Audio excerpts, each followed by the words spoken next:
బీహార్‌లో మాటల తూటాలు పేలుతున్నాయి. ఏదైతే నిరంతరం ఇక ఎన్నికల ప్రచార ఘట్టం పతాక స్థాయికి చేరింది.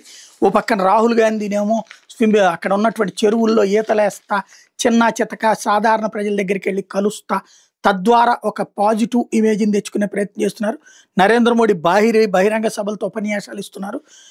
తేజస్విని యాదవ్ ఎవరైతే ఉంటాడో అతన్ని చివరికి కాంగ్రెస్ నెత్తి మీద తుపాకీ పెట్టి తను తెచ్చుకున్నాడు. భవిష్యత్తులో కూడా తుపాకీ రాజ్యమే తీసుకొస్తాడు.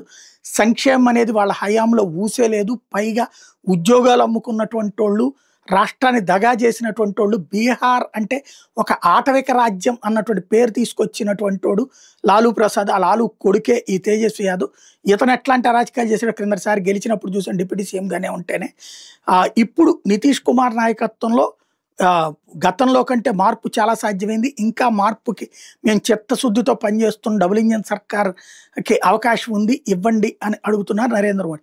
అదే సమయంలో 20 ఏళ్ల నుండి ముఖ్యమంత్రిగా ఉంటూ వచ్చినటువంటి నితీష్ కుమార్ రాష్ట్రాన్ని మోసం చేశాడు, పేదలకేమీ చేయలేదు, కష్టాల పాలు చేశాడు, పైగా బీహార్‌ని నాశనం చేస్తున్నాడు. కాబట్టి తేజస్వి యాదవ్ లాంటి ఒక మంచి రౌడీకి అవకాశం ఇస్తే, గెలిపిస్తే రాష్ట్రాన్ని మళ్ళీ బీహారీల రాజ్యం కిందకి తీసుకొచ్చి పాత ఆటవిక రాజ్యాన్ని మళ్ళీ తెస్తామని పరోక్షంగా చెప్తా ప్రచారం చేసుకొస్తున్నాడు రాహుల్ గాంధీ.